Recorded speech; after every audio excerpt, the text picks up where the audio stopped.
একদিন কাবা ঘরের দিকে তাকাইয়া নবী বলছে, কাবা, আল্লাহর ঘর কাবা ঘরের দিকে তাকায় বলছে যে কাবা, তোমার অনেক সম্মান, তোমার অনেক ইজ্জত, কিন্তু আল্লাহর নবী বলেন, হে কাবা, মনে রেখো আমার এক ইমানদারের সম্মান তুমি কাবার চাইতেও কোটি গুণে বেশি। খোদার কসম হাদিস নবীজি বলছে, কাবা তোমার চাইতে দামি, আমার ইমানদারের ইজ্জত, আমার ইমানদারের সম্মান কাবার চাইতে দামি। আল্লাহ কোরআনে বলছেন, ওয়ালা আবদুম মুমিনুন খায়রুম মিন মুশরিকিন ওয়ালাউ আ'জাবাকুম।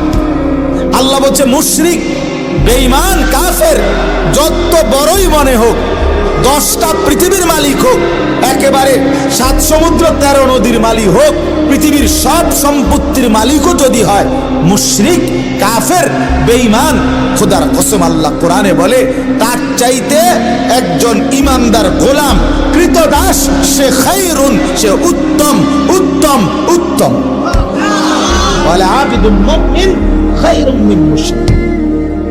একটা গোলাম সে কৃতদাস হোক, তো তুমি তো কৃতদাস না, তুমি কারো গোলাম, তুমি কোনো মানুষের কৃতদাস, তাইলে তুমি নিজেকে দুর্বল ভাববা কেন?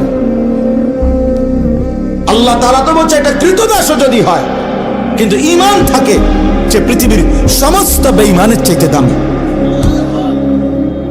বেঈমানের চাইতে দামি।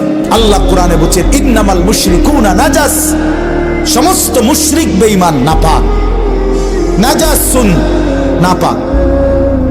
অতএব আমি মনে করাই দিলাম, নিজেদের বিবেক জাগায় দেওয়ার জন্য বললাম, আমরা প্রত্যেকেই ভাবতে হবে আমার আখিরাতি জিন্দেগি।